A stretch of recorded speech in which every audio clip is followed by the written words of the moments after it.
Good morning, Spiritual Life Center.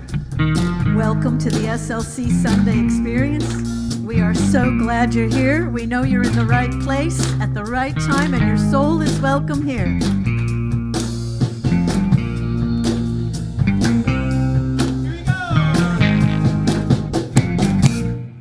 I'm in the right place at the right time. I am just where I'm meant to be. I'm in the right place at the right time. I am just where I'm meant to be. I'm in the right place at the right time. I am just where I'm meant to be. I'm in the right place at the right time. I am just where I'm meant to be. Oh, my soul is welcome in. Oh, my soul is welcome in. I am getting the message loud and clear. My soul is welcome here. Say hello to somebody next to you and turn around and wave at the camera. I'm in the right place at the right time. I am just where I am meant to be. I'm in the right place at the right time. I am just where I am meant to be. Oh, my soul is welcome here. Oh, my soul is welcome here. I am getting a message loud and clear. My soul is welcome here. Oh, my soul is welcome here. Oh, my soul is welcome here. I am getting the message loud and clear. My soul is welcome here. I am getting the message loud and clear. My soul is welcome here. My soul is welcome here. My soul is welcome here. Your soul. My soul is welcome here. My soul is welcome here. What did you know that your soul's so welcome here?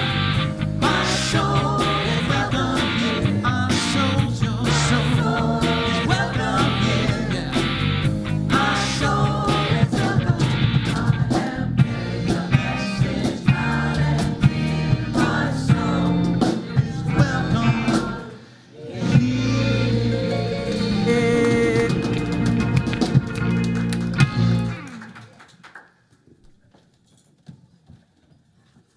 Good morning, Heather. Good morning, Reverend James. It's good. Good to see you. And your soul is welcome here. I know it. All of these souls that showed up this morning, you are welcome.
our inner being. So Sister Shivani is also one of the motivational speakers, and she has more than 5 million people watching her on YouTube and few million people on Facebook, and she has received few awards.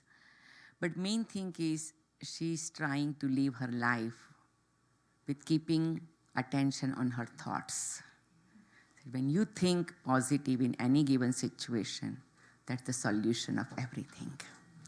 So we will be happy that we all will be together as a community, because she's coming to bring benefit to community. She's not coming as Brahma Kumari's guest. That's why I'm here. She's coming as a guest of upliftment of Sacramento.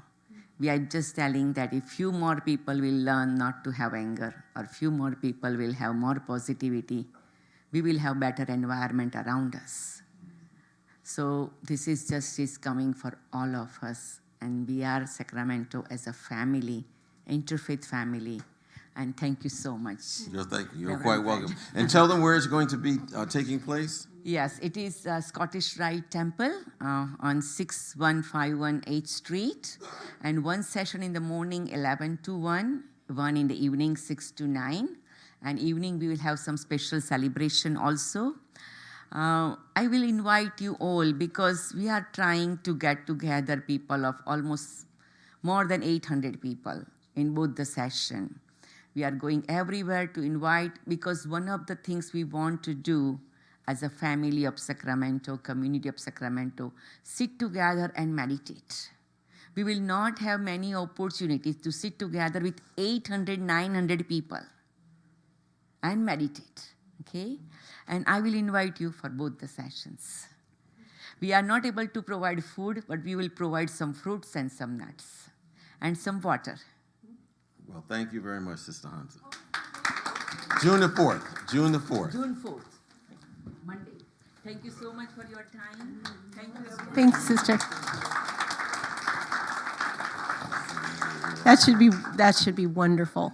And we also have a wonderful Wow Wednesday program coming up. It's called the Dances of Universal Peace, and it's with Christine Mance. It's going to be spiritual practice in motion, using sacred phrases and scripture and poetry of the many spiritual traditions of the earth. You'll blend chanting and live music and movement into the evening. So community salad dinner is at 6 and the program's at 7. You don't want to miss it, and you don't have to have any sense of rhythm to show up. Okay. Yeah. So that means everybody can come. Yeah. Even the ones who clap on the 1 and 3.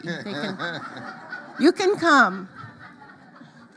Also, just next Sunday, to remind you, by request, we have Reverend Dr. Stu Bittman, who's from the South Tahoe Unity, will be here as our guest speaker. He's going to do the Sunday talk, accompanied by heart-centered meditation by our own Sherry Rain, and the live music is going to be done by Michael Rogers. And Dr. Bittman is going to have a workshop in that afternoon entitled Living from the Heart, in which he will incorporate heart math and how we can utilize that heart math techniques to keep us centered and really connect with that most important part of our being. And registration is open right now. I think you can register at this table in the courtyard or in the online, I believe, as well. And then I have a very sad announcement for those of you who snoozed. All the tickets are sold out for All That Jazz. However, you do have a chance to join the raffle and get a raffle ticket, and you can get tickets to either 1 or 2 tickets to the All That Jazz. So for those of you who procrastinated that, who did that, you still have a chance. So go out in the courtyard and get your raffle tickets. I think the drawing's today. That sounds right. Okay. It is today. See? I'm saying. After the second service. So After today's second the last service. opportunity to get an opportunity to come to the Mystic Cafe by getting some raffle tickets. Also, just let you know that if you haven't checked out Esther Nicholson before, you haven't had the opportunity to do so on June the 10th. She is magnificent. She's going to share her voice. She's a wonderful singer. She has a powerful story to tell about transformation, and she is infectious and dazzling and magnificent, and will have something wonderful to provide to you. So, don't miss her on June the 10th. And then also coming up this summer, we've got the Summer Splash, and we'll have a special guest coming with us, Richard Burdick, for those of you who remember Richard. He's just very talented and very fun. So River Tribe will be offering music, and you can dance to the divine there. Tickets will be going on sale June 3rd, and these events always sell out. Remember the Mystic Cafe that sold out? I'm not kidding you. So you want to get your tickets as soon as possible and have a good time with us this summer. And we want to acknowledge a couple of groups of people that are always here for us at Spiritual Life Center. Our ambassadors and prayer chaplains who may be present this morning, if they would please stand. And the ambassadors are wearing the red rainbow ribbons around their necks and here to offer you a warm welcome and answer questions that you may have about Spiritual Life Center, point you in the right direction for all the opportunities to connect with Spiritual Life Center through their activities and programs. And our chaplains are doing the most important work, a very powerful work of holding confidential prayer during our journeys in life, whether they be joyful journeys or challenging ones, and they're wearing the white stoles, and they will help you hold the consciousness very high as they'll be available to pray with you in the sanctuary after the service or in the courtyard. And if you're here for the very first time, in just a moment, I'm going to ask you to do a really scary thing and raise your hand. And we do that so we can share with you different opportunities you have to connect with us here at Spiritual Life Center and find out about all the fun programs that are going on and the interesting speakers that are coming in. So if you get the welcome card, just fill it out, and then you take it out to the courtyard and throw it in the basket there or put it in the offering basket. So if anyone's here for the very first time, would you raise your hand? Any Be first brave. timers? Just Look keep how your- brave you are. Keep Yes. your hand up. Thank you so much. And we're going to give you a chalet and ask you to wear that so you can get that special Spiritual Life Center greeting. And on the chalet, there's a tag that has a special message for you and all of us, for that matter, that says, "We believe that we are spiritual beings having a human experience, and there are many paths to the one God." So we thank you for joining us on your path this morning. And so we have an opportunity to greet not only the newcomers, but to greet each other and just say, "You look marvelous. So glad that you are here this morning." You look marvelous. You I'm look so marvelous. glad you're here Yes. this morning.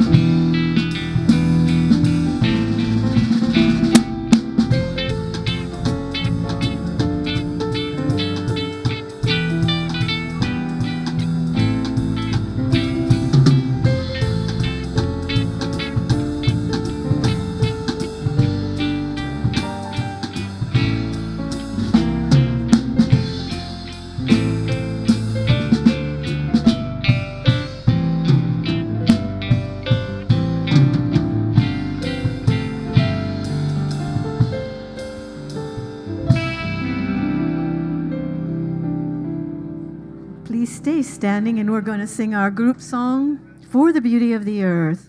1, 2, 3.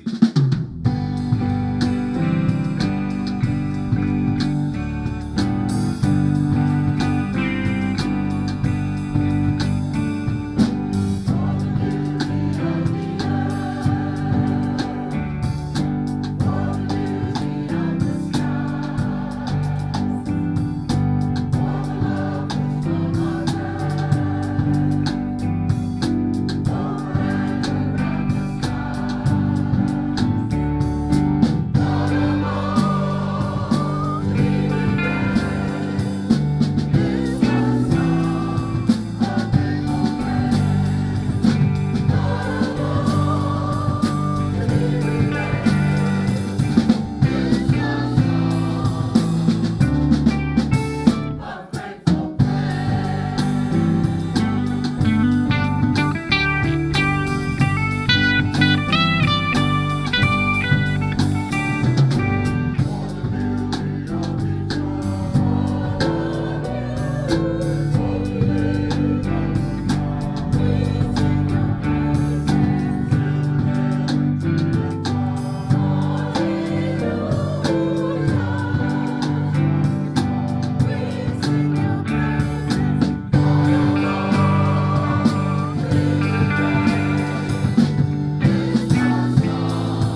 Well, you know, we have come up with our community cue card as a result of the geneogram that we did as a community a few weeks ago, and we've agreed that we would read that every week, and it's going to come up on the screen, I think, at any moment.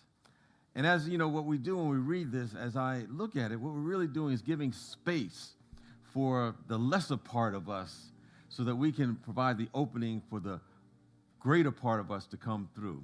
So we're reading it collectively as a community, moving from right to left, I believe. Yes. Left to right. See, I'm just checking to see if you are staying alert. So everyone's awake. That's good. So let's read it together, saying, please have compassion for us when we are being not enough, distrusting, grieving, blaming, powerless, fearful. Now we're going to move on to because this is who we have come here to be. Inspired, in integrity, joy-filled, compassionate, unstoppable, generous, transformational. And that's the truth. Amen. All right. And now let us embody the words as we speak together our vision statement. Spiritual Life Center is a loving, vibrant family that welcomes home all people and accepts everyone, no exceptions. Weaving ancient spiritual traditions with emerging wisdom, we cultivate a spiritual deepening with the divine, each other, and our planet. And we affirm, may all beings know love. May all beings know peace. Please sing along with us.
As we come to this time of quiet,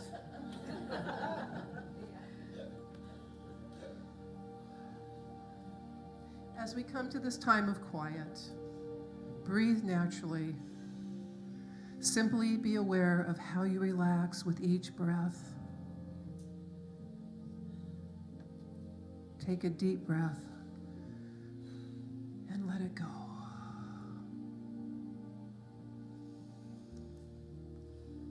Breathe into the back of your heart. Melt into your seat. Allow your vision to become soft and cloudy. Close your eyes.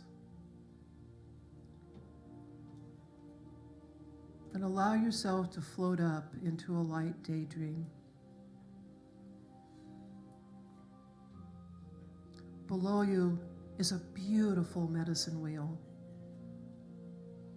4 golden stones mark the directions, and the crystal center emits a pillar of light that reaches up, beckoning, calling you.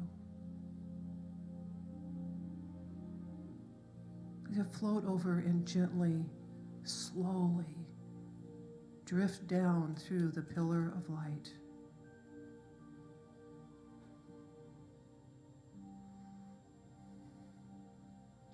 When your feet touch the crystal, your heart immediately activates. Your own inner light expands and merges with the crystal light.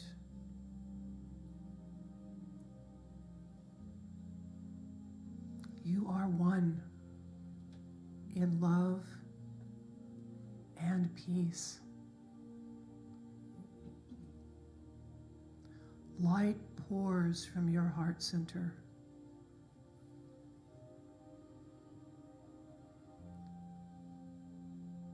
Facing the direction of the elemental beings, pour light into the earth beings, soil, rocks, crystals, into the the air beings, wind, breeze, breath.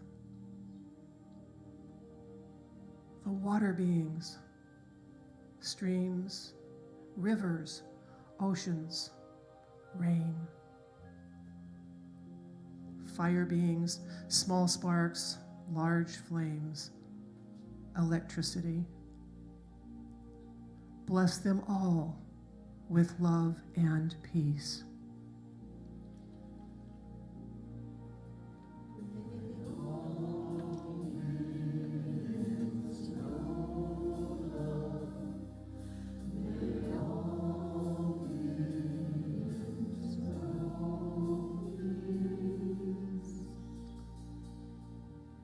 Make a quarter turn to the direction of the botanical beings.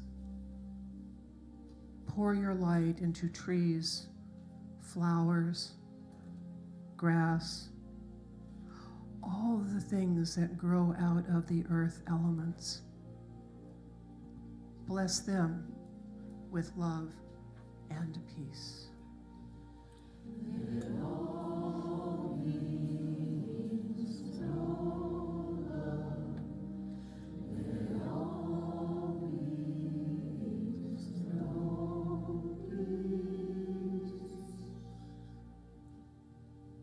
Another quarter turn, and you face the direction of the animate beings.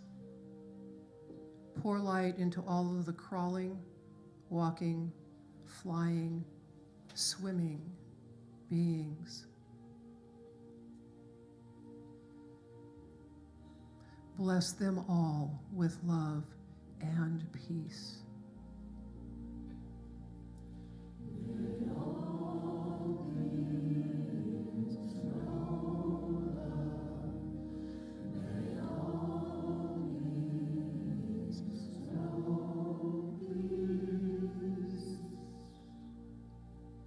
And finally, one more quarter turn to the direction of the human beings.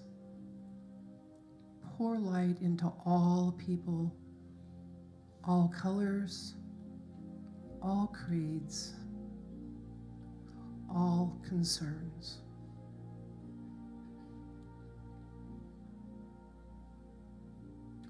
Bless them with love and peace.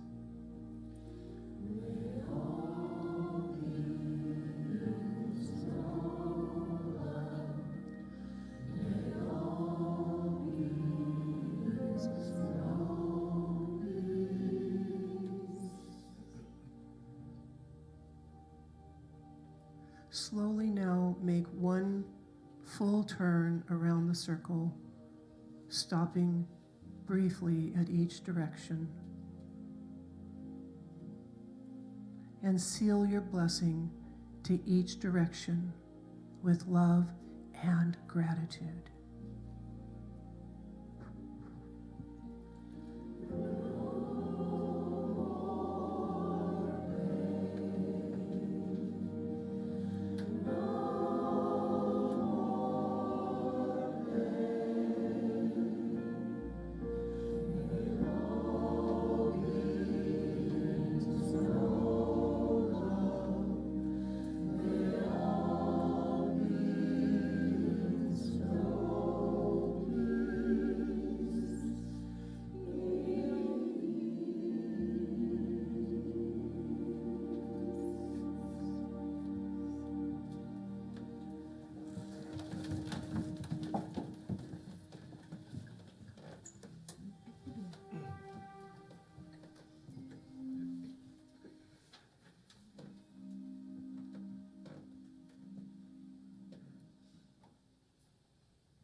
I always say, where can we go from up? It's always interesting.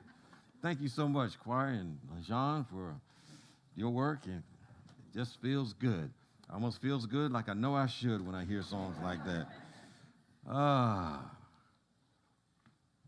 Awake, now what is our topic? You know, there was a student who was very enamored by the Buddha. And he started asking the Buddha a bunch of questions. And he asked him, well, who are you? What are you? Are you a man? He said, no. Are you a teacher? He said, no.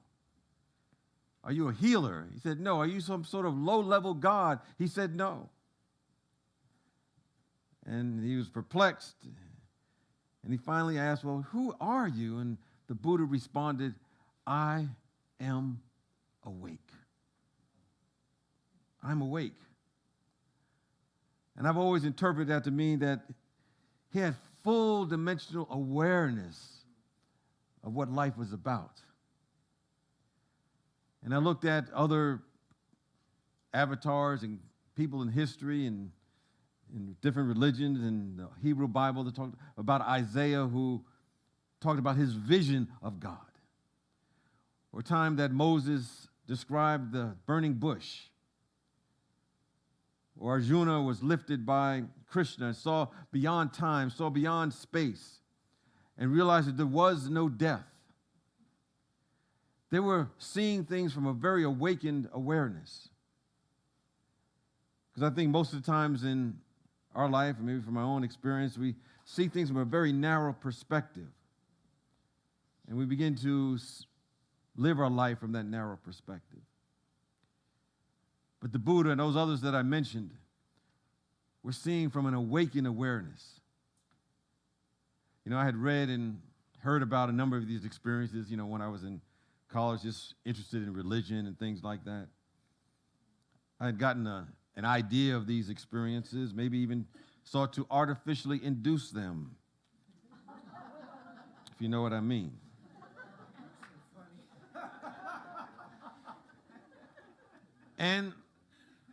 But then one day, as I was going through my own experience, I had my own awakening experience, my own sense of a full dimensional awareness. And I think I've shared this before, but it was a fundamental to my own life. I must have been in a complete state of surrender. And I remember I was just walking down the street and, going through my own rehabilitation and probably going through the most important part of my life. And then in that instant, seemingly everything around me seemed to collapse into a sea of oneness. The trees and the leaves, I could kind of sense the vibrations coming off them. I could see it on a different level. There was no sense of disconnection between me and the other people around me, or anything around me in that matter. It's beyond something that I could explain to anyone. I kept it for myself for a while. But I remember one day I walked into a house full of people who were friends of mine, and they knew me, and I trusted them.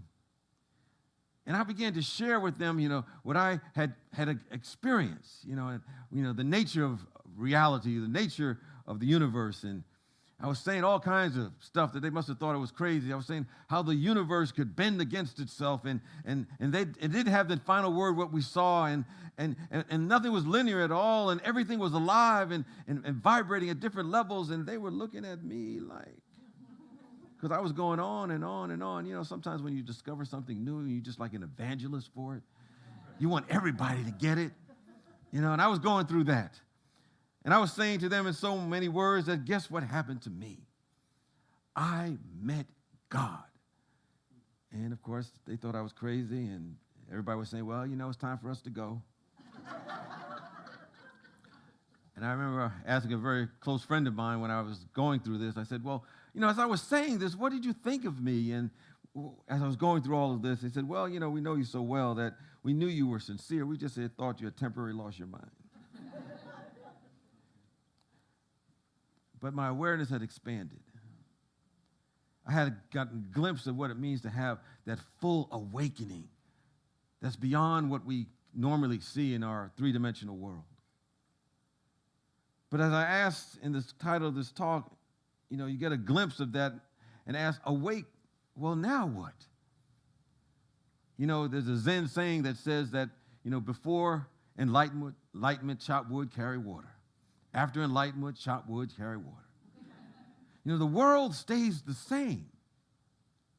But I think what we do with our awareness and how we see the world is what's different when we have any kind of awakened awareness. And so my experience heightened my awareness in different ways, and it'll be different for every person. But I think the first thing is to come to the realization that God is all that there is. All the rest is just illusion. In fact, there's a song that somebody came up like years ago. I can't sing as well as they did, but it would say, only God is real.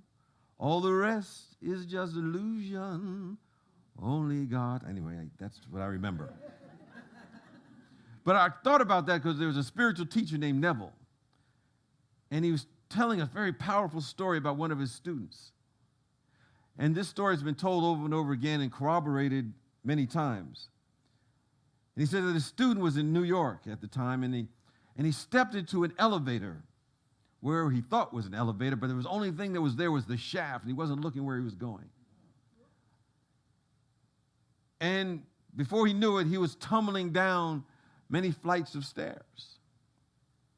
And the only thing that he could say to himself is, God is all there is. God is all there is. God is all there is. And then when he hit the bottom of the floor, he came up upright. Not a bone was broken, not a cut. Nothing had happened to his body. Because he somehow, as Neville said, he absorbed the awareness that God was all that there was. And that was on his mind. That's how he began to just embody in his life experience. And I think we want to come to the awareness that right now when we wake up with the possibility that our life is always the life of God. No matter what. Sometimes we may think that, we're living the life that our parents told us to live, or our grandparents, or some people in our life. Maybe we've been thinking from time to time that we're simply the thoughts that have been passing through our awareness. Maybe we think we're our experiences, or what we've been conditioned to believe by society, or what we learned in school. Maybe we've been thinking that, if someone were to ask us, who are we? Just like Buddha was asked, we might start about, when I was born and what my name is, how I grew up, and, what language I speak, but that would be a mistake. Because all of those things are just passing through our awareness, and they're not real. They're not permanent. What's only permanent is this presence that we call God. And we're an avenue for it to be expressed through us. Sometimes we have our own beliefs. As Sister Honda was talking about, we need to watch our thoughts. And oftentimes we have thoughts and beliefs that, become congealed in our minds, and that creates our perception, it creates our point of view. And then this point of view becomes our way that we see the future. We may see our life as doubtful and fearful and worried, and that becomes our experience. But there's power when we're awakened.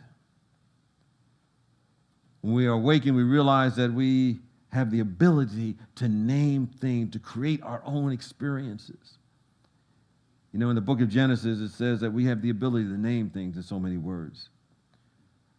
It says that we have dominion over the lesser things, and the lesser things are really the thoughts that are moving through our minds. And what we say about the pictures that are going through our awareness at any particular moment. As it says in one teaching, that we're meaning-making machines. We make meaning out of every circumstance, even if they don't really mean anything. Someone was telling me that one time that she remembered when she first became sad. And that day happened when her father walked out the door, and when the door closed, it slammed. And she says, every time I hear a door slam, I become sad. Now, of course, it had nothing to do with what was happening in that moment. But it was a belief that she had that created that experience. Now, we have all those experiences in our life, so we don't discount them. But we understand that we can begin to change where we focus our attention. We can change how we respond to life. There was a woman in a class that I was facilitating years ago, was telling me about her experience. She had been doing a lot of prayer work, meditation, really transforming her inner life.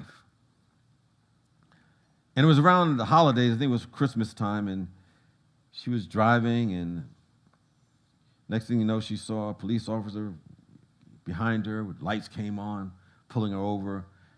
And, you know, like they always do, I don't know if you've had the experience, do you know why I pulled you over? Of course, when they asked me that question, I said, I have no idea. You know, mistaken identity, I guess. And she said, well, he said, you know, because you ran a red light. And she said, no, the light was yellow. The officer said, no, it was red. She said, it was yellow. It was red. It was yellow. It was red. Well, she lost that argument. And he gave her a ticket. And of course, you know, said she was one of those hardcore New Yorkers. And the thing that came in her mind was to just rip him up and down for getting a ticket when she knew the light was yellow. But something in her mind said, no, don't do that. And she said to the officer, said, well, it must be really too bad that you have to work during the holidays and you know, just, you can't be with your family and things of that nature. So it was totally different from what she had been conditioned to be.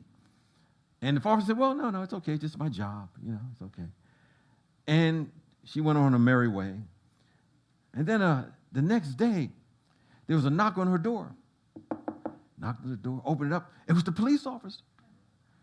And the police officer said, well, you know,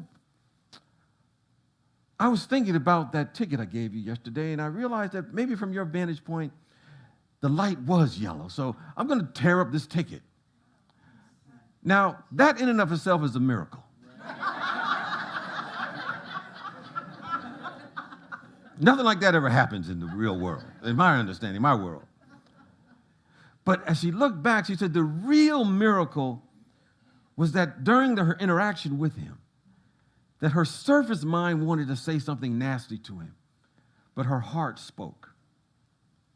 She said hell wanted to break forth, but heaven took over.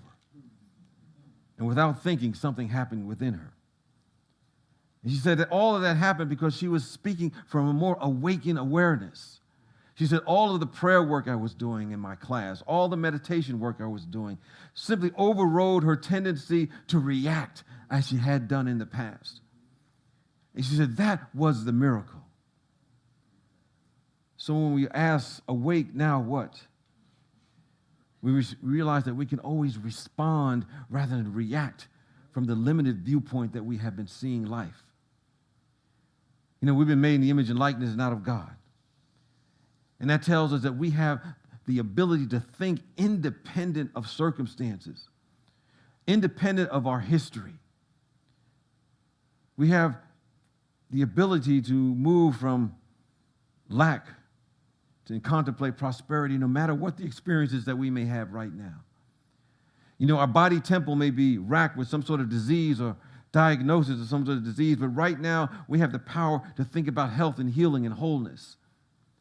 We remember times maybe in our life that we were abused and having that experience. But we can think independent of those experiences and realize there's a presence of God that is always there for us. We understand that God becomes what God is based upon what God thinks. And we have a little bit of that in us as well, because we have the same ability. You know, it says in the scripture reference, is it not written that ye are gods? It doesn't mean that we are God. It's that we have the qualities of God within us. We have the ability to think independent of the circumstances and not react to what's going on. So we ask, awake, now what? When we are awake, we realize that we don't want to complain about life. We give it more power. Somebody said if you want to, you know, if you complain about your past, it will become your future. You know, because energy flows where our attention goes. If we keep giving our attention to that over and over again, it becomes a way of seeing our world. And we end up getting more and more of that which we complain about. Or if we're more awakened and aware, we can see whatever we're complaining about, it has value for us. We can look at our main complaints about life and realize that they contain seeds of transformation. Our main complaint tells us what our primary affirmation should be, what our work needs to be in our life. So we boil it down and realize that it tells us what we believe, and we begin to substitute it with something else. We don't say, God, give me this. We don't say, God, change those people. We say, what is it that I need to change within myself so I can rise up to a little higher in my own awareness? You know, I don't think we have to have a mind-blowing experience or see a burning bush to awaken. But I think what we need to just do our own spiritual work and realize our oneness with this presence that we call God. And it all comes down to practice. We just do a little bit every day. You know, like there's what I call a BTN workout. And, you know, BTN is better than nothing. You know, when you're supposed to be working out, you don't have the whole hour or 40. You know, if I could do 10 minutes, 5 minutes, well, that's BTN, better than nothing. So sometimes in our spiritual work, we do our BTN, better than nothing. You may wake up in the morning and say, you know, I can't meditate, you know, for 45 minutes or an hour. I can't do this. Well, we just do something. We just start. We start out maybe with a minute. Then maybe 3 minutes, 7 minutes. And maybe 7 minutes becomes 10 minutes.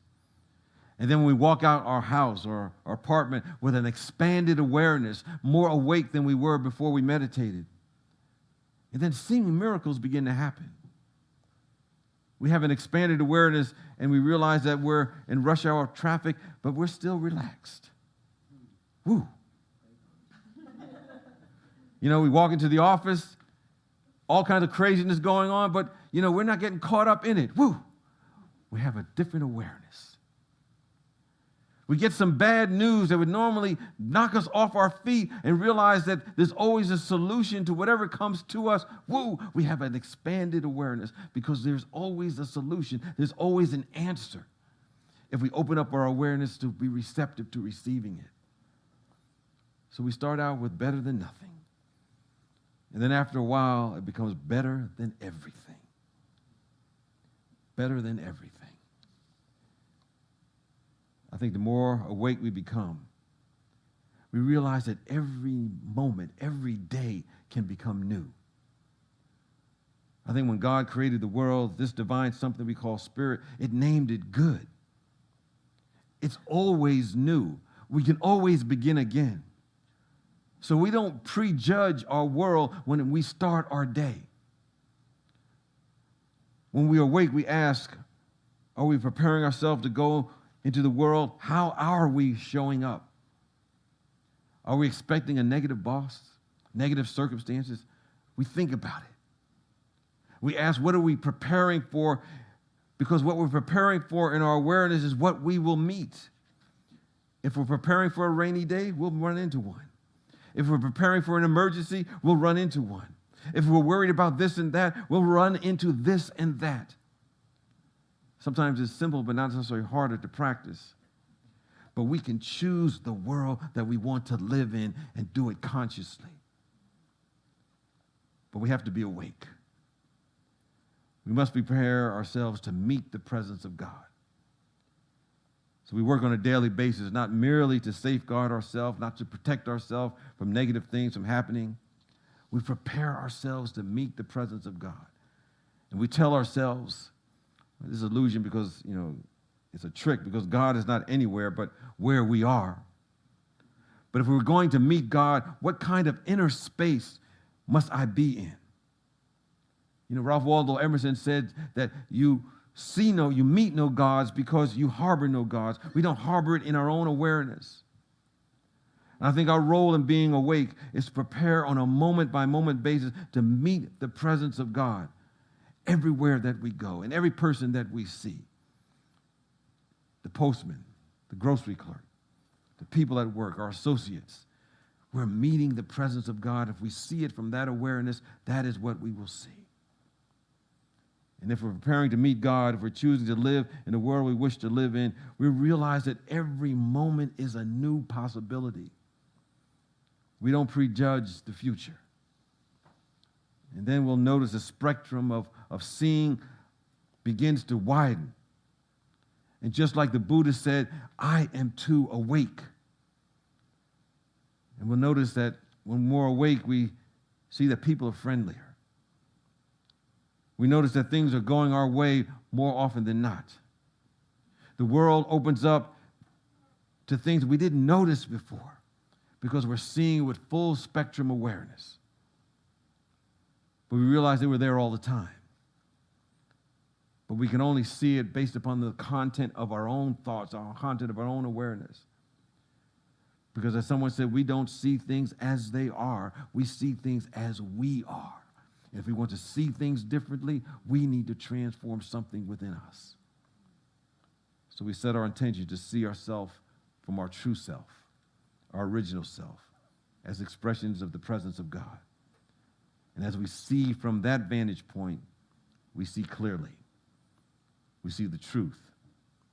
And the truth liberates us and sets us free. And I think that's the power of being awake. So we ask, awake, now what? Things may not change, but because we've changed, things change for us. Peace and blessings to you.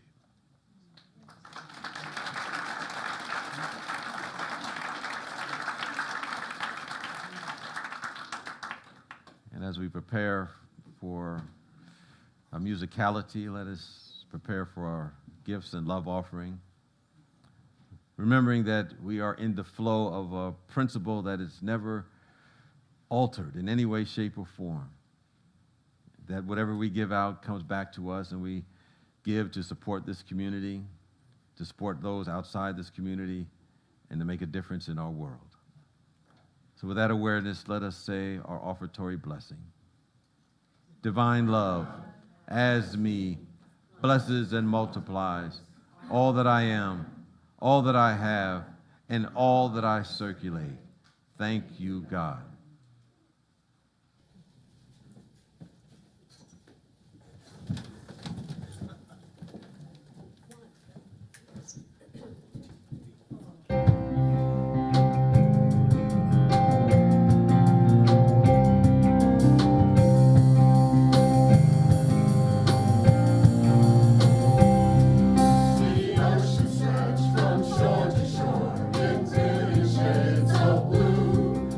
From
light of endless love.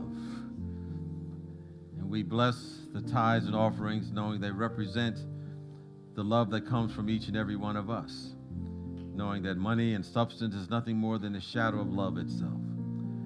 And so with that awareness, we go forth, multiplying the all good, saying, thank you, God, as we're open to being transformed from within. And so it is, and so we let it be. Amen. Let us sing our peace song.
Say our prayer for protection.